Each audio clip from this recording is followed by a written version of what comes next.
we're going to learn about the listen and repeat task in the TOEFL speaking section. This task is very different from the interview task because you don't need to think of your own ideas or even use your own words.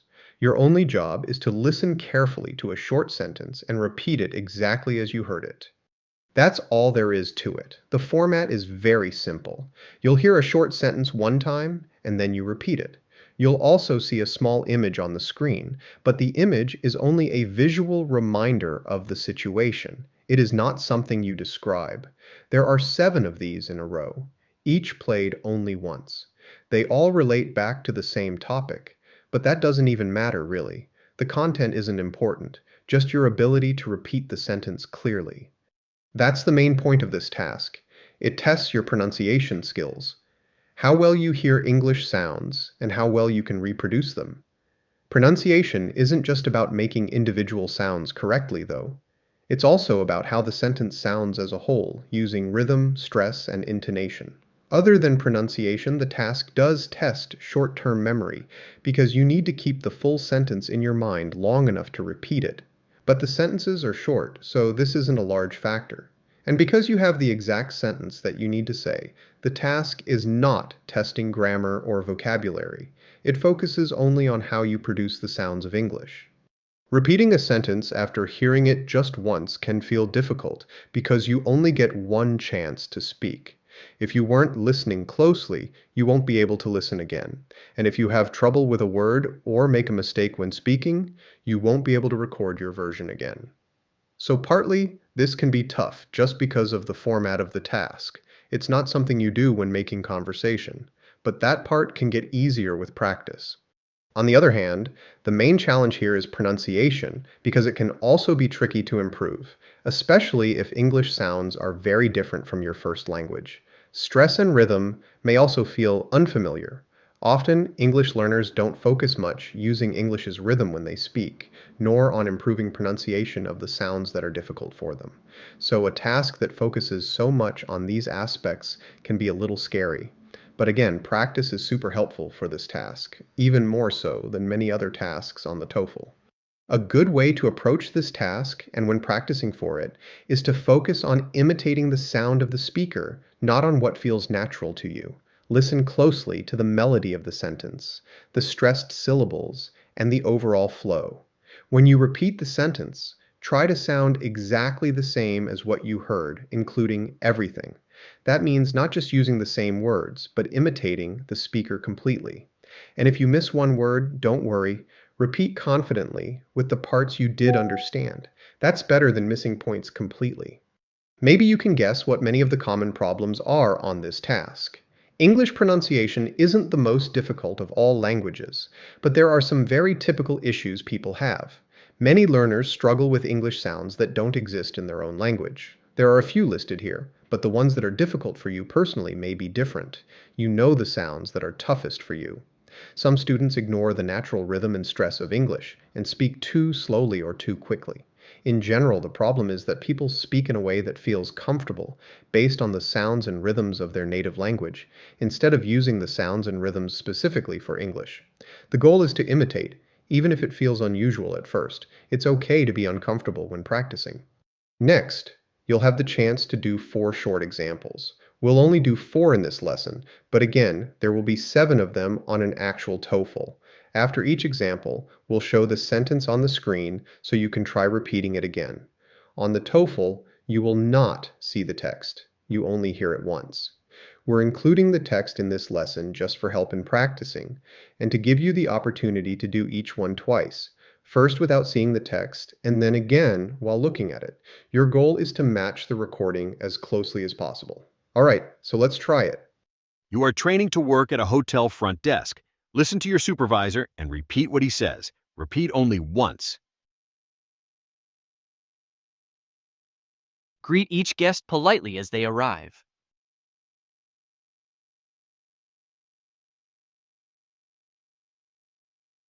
Greet each guest politely as they arrive.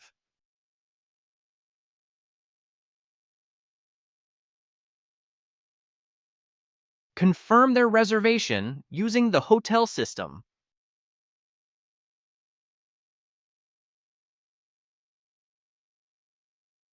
Confirm their reservation using the hotel system.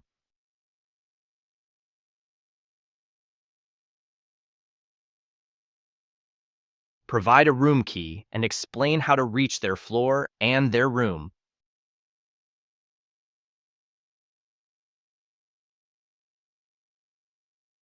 Provide a room key and explain how to reach their floor and their room.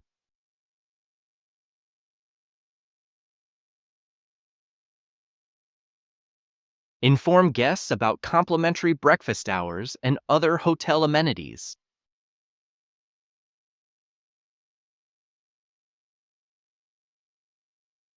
Inform guests about complimentary breakfast hours and other hotel amenities.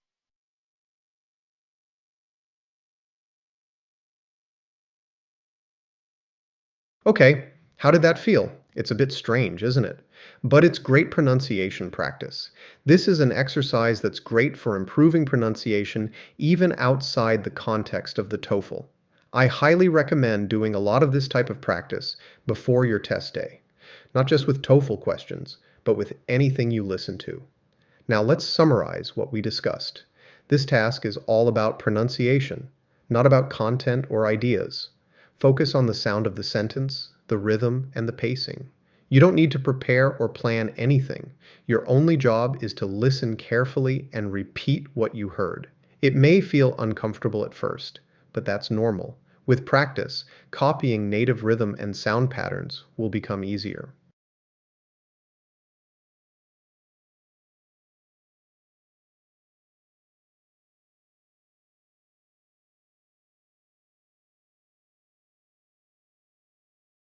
In our first lesson, we talked about how the listen and repeat task is primarily about pronunciation and mimicking the speaker.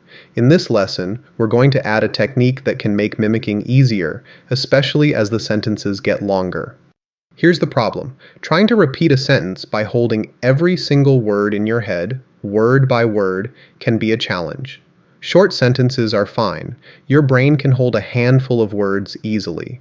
But by the end of the set, the sentences get longer, and holding on to every single word becomes difficult.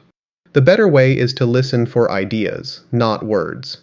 Take a sentence like, "Our espresso bar runs on a simple rhythm." That's 7 words, but really it's 2 ideas. Half of the sentence is an action that happens, "Our espresso bar runs," and the other half is a description that describes how. In this case, that how is on a simple rhythm, and remembering 2 chunks, an action and a how, is easier than remembering 7 individual words. We can call each of these ideas a chunk. A chunk is just a meaningful piece of the sentence. Most chunks are one of a few types: an action, an object, a place, a time, or a purpose. Short sentences usually have 1 or 2 chunks. Longer sentences can have 3 or 4. You're never holding more than about 4 chunks at a time, no matter how long the sentence gets. That's the trick. To best take advantage of chunks, it also helps to know what kinds of sentences are coming on the test. Listen and repeat sets follow this structural pattern. The first 2 sentences are short, about 6 to 9 words. The next 3 are medium, around 9 to 11 words, and the last 2 are long, around 13 to 15 words. Let's walk through each one to see the kinds of grammar, and thus the kinds of chunks they typically use. The first sentences in a set almost always come as a simple command. They often open with words like start by, begin by, or first. For example, start by checking the orders. Begin by wiping down the counter and sink. First, wash your hands with soap. Most short sentences have 1 or 2 chunks, an action, sometimes followed by an object or a place. Let's try one. All the questions in this lesson are about a neighborhood cafe where a manager is teaching you how to make espresso drinks during the morning rush. As we've discussed, try to identify the chunks as you listen, and then repeat. I'll play the clip now. Grind the beans fresh for each new drink.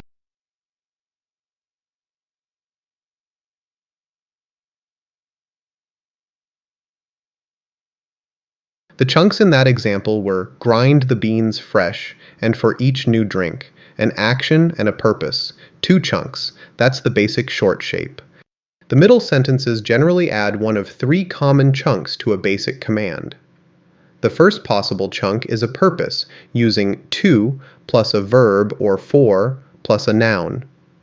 For example, to keep the line moving, or for extra support.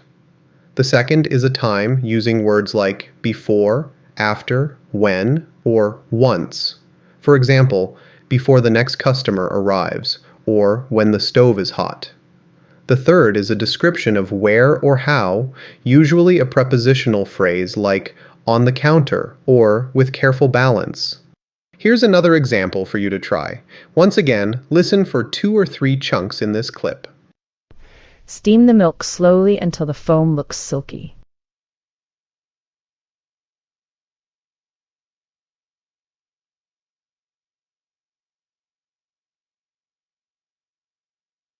In this case, the chunks were steam the milk slowly and until the foam looks silky, an action and a time. The word until was your cue, and it lets you know what kind of chunk, one about time, is coming up. The last 2 sentences tend to be longer and can take a handful of common shapes. One common shape asks you to do 2 or 3 things, joined together with and. For example, stack the boxes and put them on the shelf. Or with more pieces. Sort the packages, weigh each one, and label them for delivery. Each action is its own small chunk, and the word and is your cue that another piece of the same type is coming. Another common shape is a softer kind of instruction, rather than a direct command. These often start with words like you can or you may. Other common forms are make sure to or remember to. For example, you can pour the steamed milk into the cup once the espresso has settled. 3 chunks there, an action, you can pour the steamed milk, a place, into the cup, and a time, once the espresso has settled. A third common shape starts with a time or purpose chunk before the main action. These often begin with after or before, or for or to. For example, after each customer, wipe down the counter. The time chunk, after each customer sets the scene. Then the speaker usually pauses a bit for the comma, and then the action chunk, wipe down the counter, tells you what to do. Another example. For the best espresso, use fresh beans every time. Less commonly, you might hear a long sentence that adds an extra description with that or who. For example, customers who pay with cash get a small discount. The chunks there are a long noun phrase telling us who we're talking about, and that's then followed by the action. Or you might get an if-then sentence like, if the line gets too long, call for backup, which splits the sentence into 2 chunks by default. The if half sets things up. The comma is a pause, and the second half tells you what to do. Here's one final example for you to try, so listen to this clip. If a drink looks wrong, set it aside immediately and prepare a fresh one.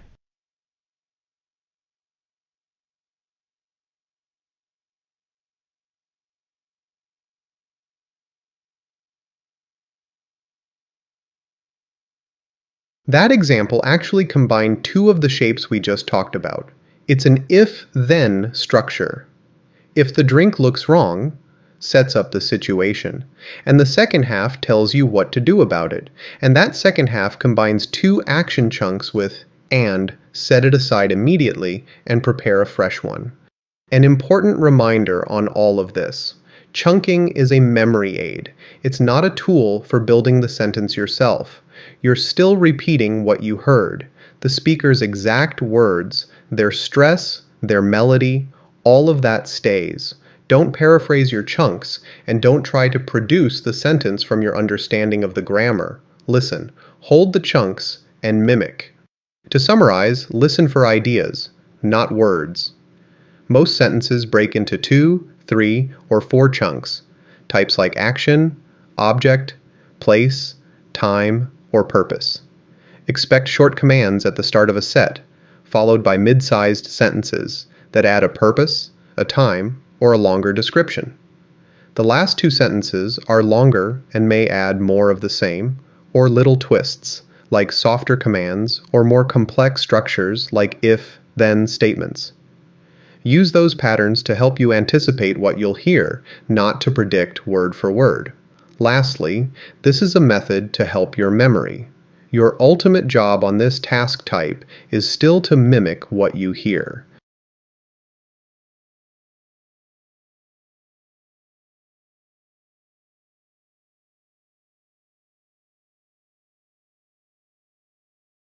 In this lesson, we're going to look at how your response is scored and where most students lose points. The two are connected. Knowing what graders care about tells you where to put your attention. Here's the rubric in plain language. The top score is a 5, and it requires an exact repetition that's fully understandable. A 4 is still a strong score. You captured the meaning, with maybe one or two function words missing or changed. A missing tense ending, a small word swap, or two words in the wrong order. A 3 means the sentence is full, but multiple words were missing or changed, or you struggled more with pronunciation. A 2 is when you missed a significant portion of the sentence. A 1 is mostly hard to understand, and a 0 is no relevant response. A few things stand out. First, the perfect score requires that every word be there, the small words too. Second, the rubric is forgiving of minor slips at the 4 level, so don't freeze if you miss something. And third, stopping in the middle of a sentence is much worse than producing an imperfect full one. If you blank on a word, push through with what you have. Now, here's a common thread that runs through most of the points students lose on this task. When native speakers speak, they compress small, unstressed sounds. These compressed sounds are then hard for non-native speakers to hear. And, if you don't hear them, you can't repeat them. Two kinds of compressed sounds are especially common: function words and the endings of certain content words. Function words are the small connecting words of, in, at, on, to, for, is, and, as well as articles like the, a, and an. They can't carry the meaning of the overall sentence themselves. Instead, they show how the meaningful parts of the sentence fit together. Native speakers compress function words a lot when they speak, which is why they sound quieter and faster than the content words around them, so it's easy to miss them and then not include them in your response. So, how do you make sure you catch the function words when they're so easy to miss? This is where the chunking concept from the last lesson really helps. The content words that you can hear more easily likely give you an idea of what type of chunk you're dealing with, and the type of chunk hints at what kinds of function words it may use. For example, a place chunk needs a word like at, in, or on, plus the place itself: at the desk, in the bin, on the shelf. A purpose chunk usually needs to plus a verb, as in to attach to each package, or for plus a noun, as in for delivery. A time chunk needs a word like before, after, until, or once, plus an event, before setting it down. Take a sentence like sort the morning packages into the correct bins, and let's pretend you didn't perfectly hear into. If you caught all the content words, then you likely heard the action chunk and the place chunk. Something needs to connect those two pieces, and placing something into something else is a common situation in real life, and so into is that function word. Here's a practice question for you to try. As you listen to the clip, try to catch all the small function words. Check the address before placing it in the bin.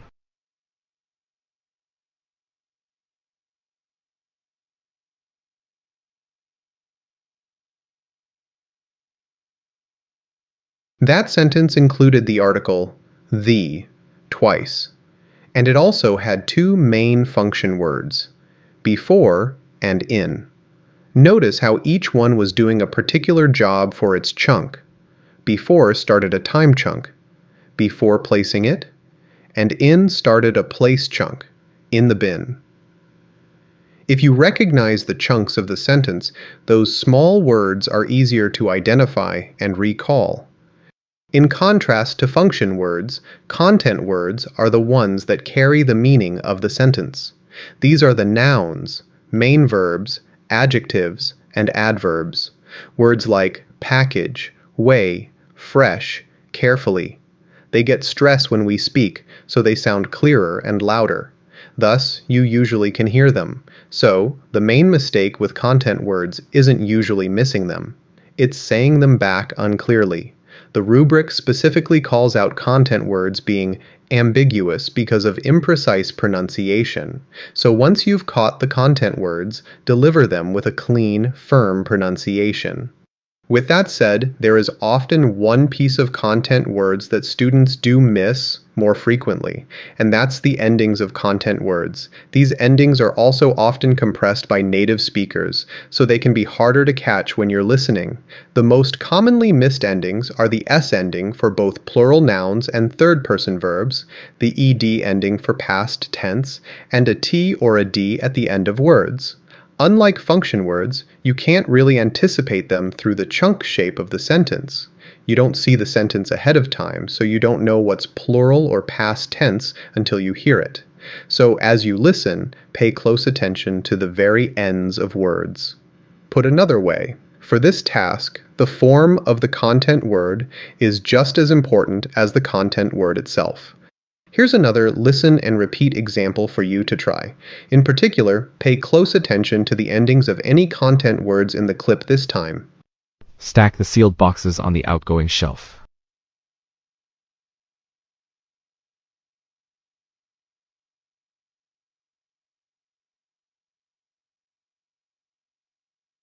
So, did you catch the special endings? And, for that matter, did you catch the cases where the content words did not have special endings? The content words are stack, sealed, boxes, outgoing, and shelf. Now, depending on the particular sentence, some native speakers might stress those special endings more than others, but the ED ending of sealed and the ES ending of boxes are exactly the kinds of endings to listen for beyond just the content words themselves. To recap, every word counts towards your score, including the small ones.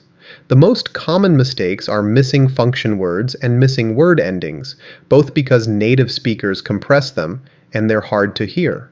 For function words, thinking about the jobs of the chunks can make it easier to identify these function words. For special word endings, be sure to especially pay close attention to the end of each word as you listen. And, in general, aim to pronounce the content words clearly and crisply, since mispronunciation is the other main issue with this type of word.